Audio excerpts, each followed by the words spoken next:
Hey, this is Sully for antisocialnews.com, and this is the body count report for August the 23rd, 2017, and I apologize for a late upload, but got tied up in some other stuff yesterday, and I had very little time to get into the international news that I like to do, so apologize.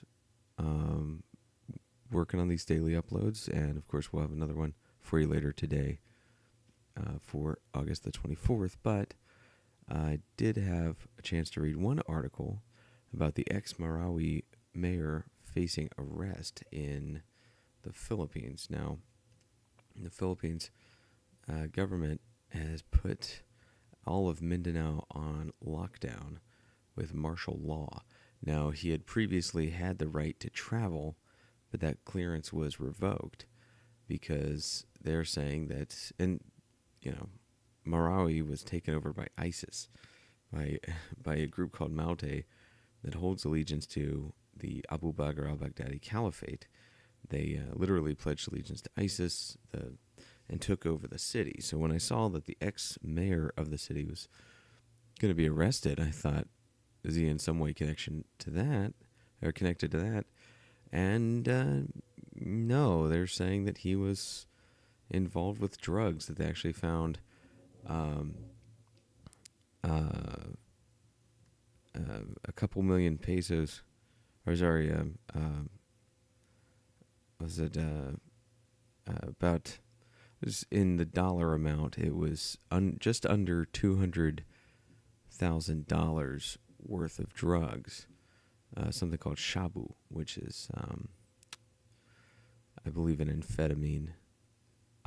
So, yeah, very convoluted situation. Yeah, about 10 million pesos worth of shabu from one of the ex-mayor's house, Mayor Omar Solitario. So check this story out and be following this. Obviously, the way the world looks at the drug war is that it is a human rights crisis, but it's sad to see Marawi going from one human rights crisis to another, if that is the case, because obviously drug abuse and addiction and overdosing is also a crisis. It's one of the leading causes of death here in the United States, so you can only imagine how it might be a force multiplier in other countries. Also, how brutally it's being responded to in the Philippines is another factor. So read that story, check it out. Link in the description. Now we're going to move to a subject that it's an older subject I've brought up on the show a few times, which is a more in-depth look at deadly superstition problem in Africa and Africa's response. So, I had a conversation with a stranger yesterday about this, and she had this misconception that all education was westernization, and that Africans shouldn't have their culture taken away from them. And that was in response to the thought of albinos being, albino children having their limbs torn off by witch doctors. No, the answer to that is no, education is not westernization. Education is education.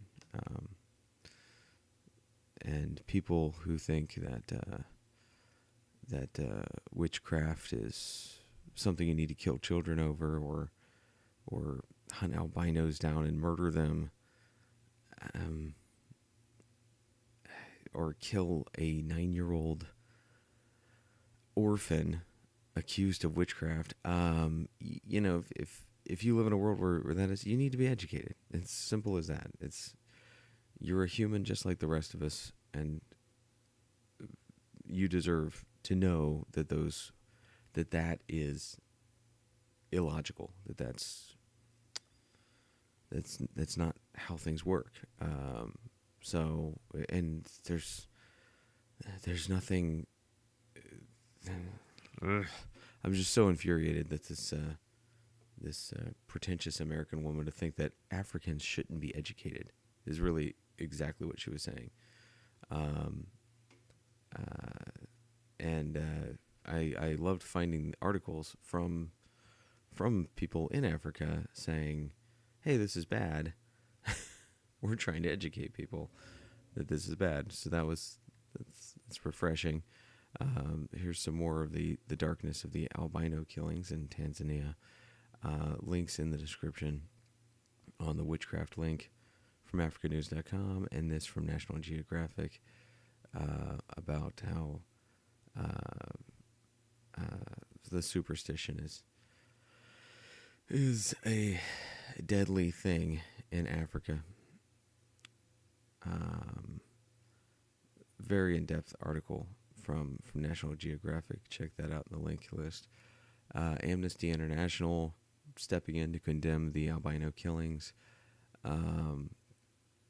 Thousands of people with albinism live in constant fear of being abducted or killed in Malawi. And as I said, this is an older article from 2016, but that's still from 2016, not from. I was trying to think of a time period when like this would be more prevalent. I guess, I don't know, 15, 16. I don't know. So this is where the Malawi government has been looking into. So if you do a search for the albino killings, 3 countries popped up: Congo, Malawi, and Tanzania. So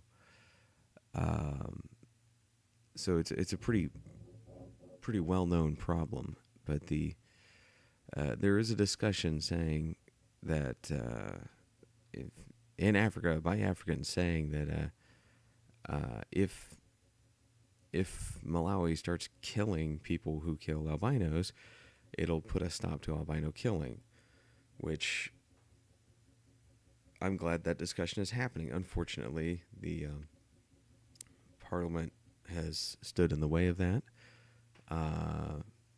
So at the moment, there's still no death penalty, as far as I can tell. I'll try to find an update on that, but yeah. Okay, so there is a silver lining on this, though, because people in the U.S. and in other parts of Africa are working to help and show acceptance for albinos. Now, this is an incredibly heartwarming story where Americans. Let me put it in the terms of the idiot woman that I talked to yesterday, who thinks that all education for an African person is evil westernization. Let me put it as she would look at it. Albino children get their arms westernized. So this child had his African culture stolen from him when his arm was westernized. I'm sorry, I can't keep doing that. That woman just pissed me off so much yesterday. There's a special place in hell for people who think that they are helping by saying someone in another country shouldn't be mutilated for their body parts because it's their culture. No, it's not their culture. They have a right to their body parts. And these pictures are just so heartbreaking of these kids who've had their limbs chopped off, and they're getting fitted here in the United States for prosthetics. And kids just so happy. I mean, gosh,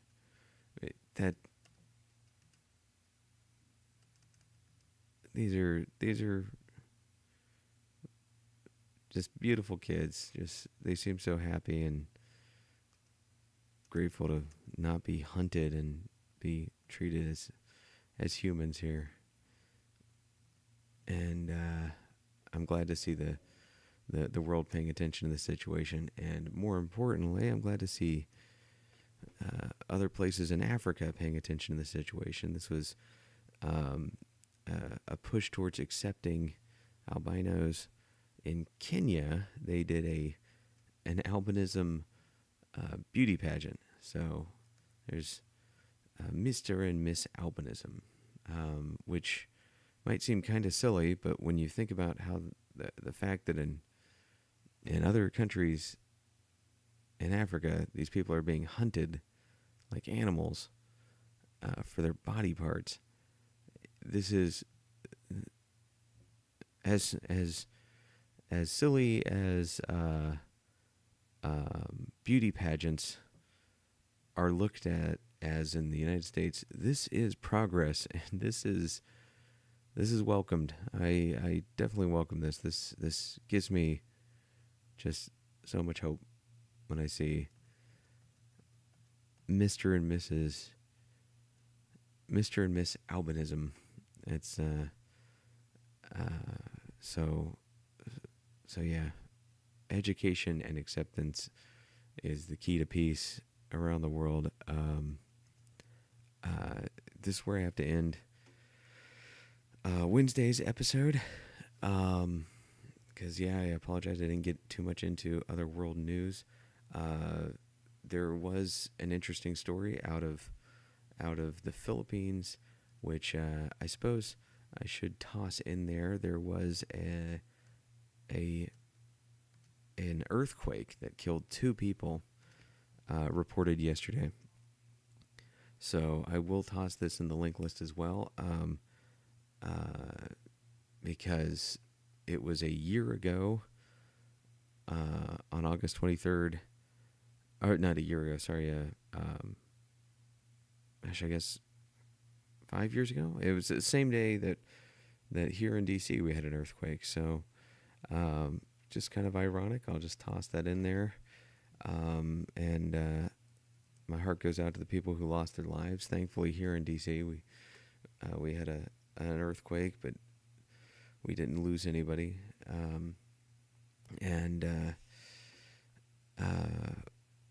Yeah, that is it. This is the body count report for August 23rd, 2017.